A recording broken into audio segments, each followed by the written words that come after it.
ಕನ್ಯಾ ರಾಶಿಯವರು ಬಹಳಷ್ಟು ತತ್ತರಿಸಿದ್ದೀರ. ಈ 49 ದಿನಗಳ ಕಾಲ ಗುರು ಕಟಕಕ್ಕೆ ಬಂದ ನಂತರ ಜೀವನದಲ್ಲಿ ತಿರುವು ಅಂತಕ್ಕಂಥದ್ದು ಲಭ್ಯವಾಗುತ್ತೆ. ಜೀವನದಲ್ಲಿ ವೃತ್ತಿ ಶೈಲಿಯ ಬದಲಾವಣೆ ಅಂತಕ್ಕಂಥದ್ದಾಗತ್ತೆ, ಸ್ಥಳ ಬದಲಾವಣೆ ಅಂತಕ್ಕಂಥದ್ದಾಗತ್ತೆ, ಅನುಕೂಲಗಳು ಹೆಚ್ಚಾಗ್ತಕ್ಕಂಥದ್ದು ಕಂಡು ಬರುತ್ತೆ. ಯಾವಾಗ ಗುರುಬಲ ಅಂತಕ್ಕಂಥದ್ದು ಬರುತ್ತೋ ಆ ಗುರುಬಲ ಅಂತಕ್ಕಂಥದ್ದು ಬಂದಾಗ ಅನುಕೂಲಗಳ ಪ್ರಾಪ್ತಿಯಾಗುತ್ತೆ. ಯಾರ್ಯಾರು ಮನೆಯನ್ನು ಕಟ್ಟಿ ಅರ್ಧದಲ್ಲಿ ನಿಲ್ಲಿಸಿದ್ದೀರೋ ಮನೆ ಕಟ್ತಕ್ಕಂಥ ಸಾಧ್ಯತೆಗಳು, ಸಂಪೂರ್ಣ ಮಾಡ್ತಕ್ಕಂಥ ಸಾಧ್ಯತೆಗಳು, ಗೃಹ ಪ್ರವೇಶ ಮಾಡ್ತಕ್ಕಂಥ ಸಾಧ್ಯತೆಗಳು, ವಿವಾಹಾದಿ ಶುಭ ಕಾರ್ಯಗಳು ನಡೀತಕ್ಕಂಥ ಸಾಧ್ಯತೆಗಳು ಕನ್ಯಾ ರಾಶಿಯವರಿಗೆ ಹೆಚ್ಚಾಗಿ ಕಂಡುಬರುತ್ತೆ. ಧನ ಲಾಭಗಳು ಕೂಡ ಬರುತ್ತೆ. ಈ 49 ದಿನಗಳ ಕಾಲ ಸದುಪಯೋಗವನ್ನು ಪಡಿಸ್ಕೊಳ್ಳಿ. ಒಂದೇ ಮಾತಲ್ಲಿ ಹೇಳಬೇಕು ಅಂತ ಅಂದರೆ, ಮಳೆ ಬಂದಾಗ ನೀರು ಹಿಡ್ಕೊಳ್ತಕ್ಕಂಥ ಕೆಲಸವನ್ನ ಮಾಡಿ. ಇನ್ನು ತುಲಾರಾಶಿ, ಈ ತುಲಾರಾಶಿಯವರು ಇತ್ತೀಚೆಗಷ್ಟೇ ಬಹಳಷ್ಟು ಜನ ನಿಮಗೆ ಮಂಕುಬೂದಿ ಎರಚಿಬಿಟ್ಟಿದ್ದಾರೆ.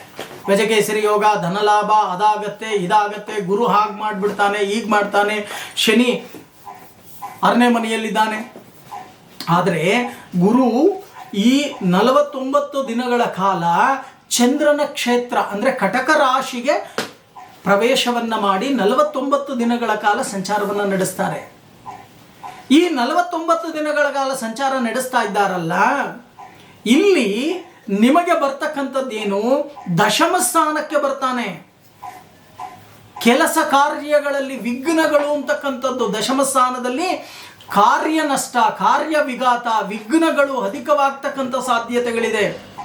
ನೀವೇನು ಅನ್ಕೊಂಡಿರ್ತೀರೋ ಈ 49 ದಿನಗಳಲ್ಲಿ ವಿಘ್ನಗಳನ್ನೇ ಹೆಚ್ಚಾಗಿ ನೀವು ಅನುಭವಿಸ್ತಕ್ಕಂಥ ಸಂಪೂರ್ಣ ಸಾಧ್ಯತೆ ಅಂತಕ್ಕಂಥದ್ದು ಕಂಡು ಬರ್ತಾ ಇದೆ. ಎಚ್ಚರಿಕೆಯನ್ನು ವಹಿಸಿ, ಆರೋಗ್ಯದ ಕಡೆ ಗಮನವನ್ನು ಹರಿಸಿ. ಅನಾನುಕೂಲಗಳು ಹೆಚ್ಚಾಗ್ತಕ್ಕಂಥ ಸಾಧ್ಯತೆ. ನೀವು ಕೂಡ ಈ ಗುರು ಶಾಂತಿ ಹೋಮವನ್ನು ಮಾಡಿಕೊಳ್ತಕ್ಕಂಥದ್ದು ತುಂಬ ಹೊಳಿತು. ಇನ್ನು ವೃಶ್ಚಿಕ ರಾಶಿ, ಈ ವೃಶ್ಚಿಕ ರಾಶಿಯವರಿಗೆ ಇಲ್ಲಿ ಮುಖ್ಯವಾಗಿ ಬರ್ತಕ್ಕಂಥದ್ದು ವೃಶ್ಚಿಕ, ಧನಸ್ಸು, ಮಕರ, ಕುಂಭ, ಮೀನ, ಮೇಷ, ವೃಷಭ, ಮಿಥುನ, ಕಟಕ. ಭಾಗ್ಯಸ್ಥಾನಕ್ಕೆ ಗುರು ಅಂತಕ್ಕಂಥವನು ಬಂದ್ಬಿಡ್ತಾನೆ 49 ದಿನಗಳ ಕಾಲ.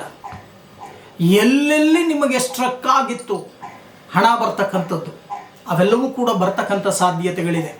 ಗುರು ಬಲ ಅಂತಕ್ಕಂಥದ್ದು ನಿಮಗೆ ಬರ್ತಾ ಇದೆ. ಗುರು ಬಲ ಅಂತಕ್ಕಂಥದ್ದು ಬಂದ ಮೇಲೆ ಸ್ವಲ್ಪ ಅನುಕೂಲಗಳನ್ನು ನೀವು ಪಡಿತಕ್ಕಂಥ ಸಾಧ್ಯತೆಗಳಿದೆ. ನೀವು ಕೂಡ ಒಳ್ಳೆಯ ತನದಲ್ಲಿ ಆ ಗುರುಗ್ರಹವನ್ನು ಬರಮಾಡ್ಕೊಳ್ತಕ್ಕಂಥ ಕೆಲಸವನ್ನು ಮಾಡಿ. ಅಕ್ಟೋಬರ್ 18ನೇ ತಾರೀಕು. ಇನ್ನು ಧನುಸ್ಸು ರಾಶಿ, ಈ ಧನುಸ್ಸು ರಾಶಿಯವರಿಗೆ ಅಷ್ಟಮ ಸ್ಥಾನದಲ್ಲಿ ಗುರು. ಚೆನ್ನಾಗಿ ಅರ್ಥ ಮಾಡ್ಕೊಳ್ಳಿ, ಕಷ್ಟಗಳು ಹೆಚ್ಚಾಗ್ತಕ್ಕಂಥ ಸಾಧ್ಯತೆ. ಈ 49 ದಿನಗಳಲ್ಲಿ ಯಾವುದೇ ಒಂದು ತೀರ್ಮಾನವನ್ನು ತಗೋಬೇಡಿ. ಯಾವುದೇ ಒಂದು ಆಸ್ತಿ ಪಾಸ್ತಿಗಳನ್ನು ತಗೊಂಡು ರಿಜಿಸ್ಟ್ರೇಷನ್ ಮಾಡ್ಕೊಳ್ತಕ್ಕಂಥ ಕೆಲಸಕ್ಕೆ ಹೋಗಬೇಡಿ. ತರ್ಕಗಳಿಗೆ ಗುರಿ ಆಗಬೇಡಿ.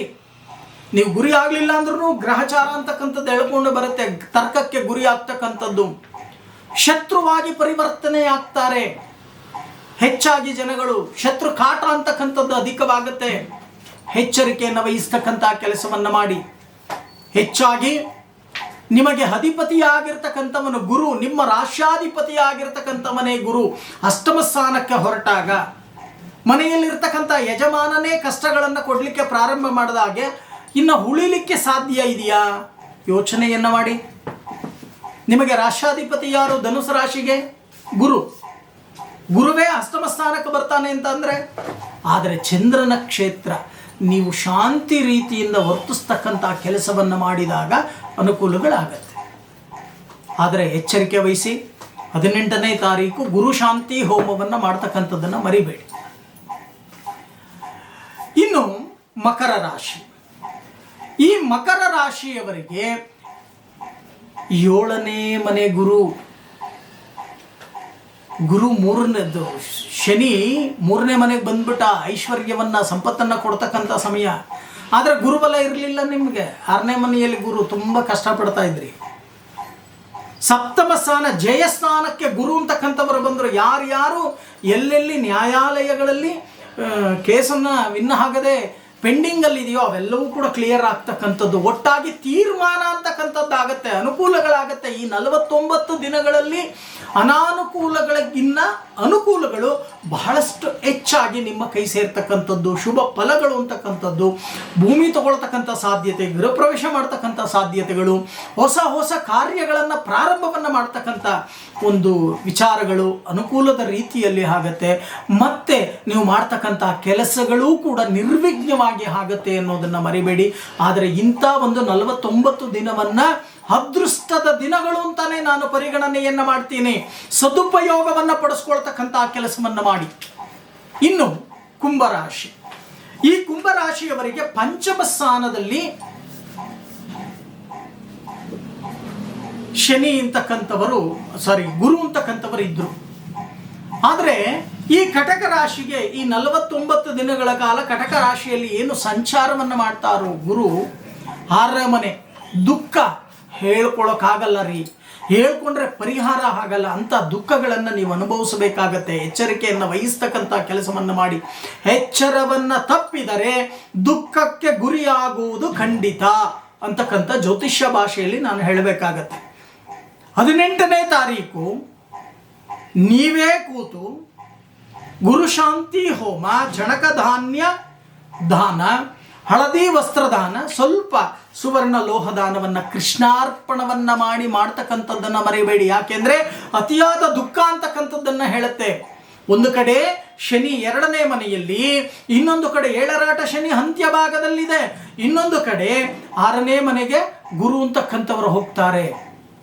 ಇಷ್ಟು ದಿನ ಏನೋ ಗುರುಬಲ ಇತ್ತು, ಆದರೆ ಏನೋ ಮ್ಯಾನೇಜ್ ಆಗ್ತಾ ಇತ್ತು. ಆದರೆ ಈ 49 ದಿನಗಳ ಕಾಲ ಎಚ್ಚರಿಕೆಯನ್ನು ವಹಿಸಲೇಬೇಕು ನೀವು.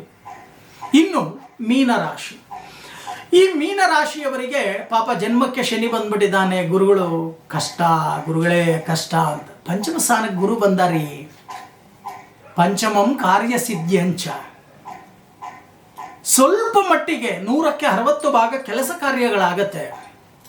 ಅಂಥ ಒಂದು ಅನುಕೂಲಗಳನ್ನು ಪಡ್ಕೊಳ್ತಕ್ಕಂಥ ಒಂದು ಈ 49 ದಿನಗಳ ಕಾಲದಲ್ಲಿ ಉಪಯೋಗವನ್ನು ಮಾಡಿಕೊಳ್ಳಿ. ಎಚ್ಚರವನ್ನು ತಪ್ಪಬೇಡಿ.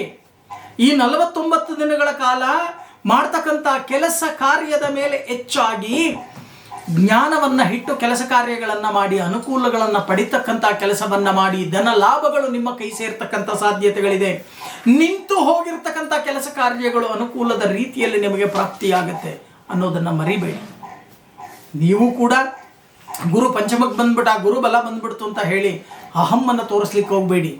ಜನ್ಮದಲ್ಲಿ ಶನಿ ಅಂತಕ್ಕಂಥವನ್ನ ಸಂಚಾರವನ್ನು ಮಾಡ್ತಾ ಇದ್ದಾನೆ. ಎಚ್ಚರಿಕೆಯನ್ನು ವಹಿಸ್ತಕ್ಕಂಥ ಕೆಲಸವನ್ನು ಮಾಡಿ. ನಿಮಗೆಲ್ಲರಿಗೂ ಕೂಡ ಅನುಕೂಲಗಳು ಪ್ರಾಪ್ತಿಯಾಗಲಿ, ಬರ್ತಕ್ಕಂಥ ದೋಷ ಪ್ರಮಾಣಗಳು ಕಮ್ಮಿ ಆಗಲಿ ಅಂತ ಹೇಳಿ ನಾನು ಗುರುವನ್ನು ಪ್ರಾರ್ಥನೆಯನ್ನು ಮಾಡ್ತಾ ಇದ್ದೇನೆ. ಇದೇ 18ನೇ ತಾರೀಕು ಶ್ರೀಮದ್ ರಾಮಾನುಜ ಗೋಶಾಲೆಯಲ್ಲಿ ಸಾಮೂಹಿಕ ಗುರುಶಾಂತಿ ಹೋಮವನ್ನು ನಾನು ಆಚರಣೆಯನ್ನು ಮಾಡ್ತಾ ಇದ್ದೇನೆ. ಬೇಕಾಗಿರ್ತಕ್ಕಂಥವರು ನಿಮ್ಮ ನಿಮ್ಮ ರಾಶಿಗೆ ಶಾಂತಿ ಹೋಮವನ್ನು ನಡೆಸ್ತಕ್ಕಂಥವರು ನನ್ನ ಸ್ಕ್ರೀನ್ ಮೇಲೆ ದೂರವಾಣಿ ಸಂಖ್ಯೆ ಬರ್ತಾ ಇದೆ. ಆ ದೂರವಾಣಿ ಸಂಖ್ಯೆಗೆ ಕರೆ ಮಾಡಿ ನಿಮ್ಮ ಹೆಸರನ್ನು ನೋಂದಾಯಿಸಿ ನಿಮ್ಮ ಹೆಸರಿನಲ್ಲಿ ಗುರುಶಾಂತಿ ಹೋಮವನ್ನು ಮಾಡಿ ಅದರ ರಕ್ಷೆಯನ್ನು ಪ್ರತಿನಿತ್ಯ ಹಣೆಯಲ್ಲಿ ಧರಿಸ್ಕೊಳ್ತಕ್ಕಂಥ ಕೆಲಸವನ್ನು ಮಾಡ್ತಾ ಬನ್ನಿ. ನಿಮಗೆಲ್ಲರಿಗೂ ಕೂಡ ಆ ಗುರುವಿನ ಅನುಗ್ರಹ ಪ್ರಾಪ್ತಿಯಾಗತ್ತೆ. ಸಂಗೀತದಲ್ಲಿ ಹೇಳ್ತಾರೆ, ಗುರುವಿನ ಗುಲಾಮನಾಗುವ ತನಕ ದೊರೆಯದೆನ್ನ ಮುಕುತಿ. ಮುಕ್ತಿ ಅಂತಕ್ಕಂಥದ್ದು ನಮಗೆ ಬೇಕು ಅಂತ ಅಂದರೆ ಗುರುವಿನ ಗುಲಾಮನಾಗಬೇಕು, ಗುರುವಿನ ಆರಾಧನೆಯನ್ನು ಮಾಡಬೇಕು, ದೀನನಾಗಿ ನಾವು ಪ್ರಾರ್ಥನೆಯನ್ನು ಮಾಡಬೇಕು. ಆ ಗುರುವಿನ ಅನುಗ್ರಹ ನಿಮಗೆಲ್ಲರಿಗೂ ಕೂಡ ಪ್ರಾಪ್ತಿಯಾಗಲಿ ಅಂತ ಹೇಳಿ ನಾನು ಕೂಡ ಆ ಬೃಹಸ್ಪತಿಯನ್ನು ಪ್ರಾರ್ಥನೆಯನ್ನು ಮಾಡ್ತೇನೆ.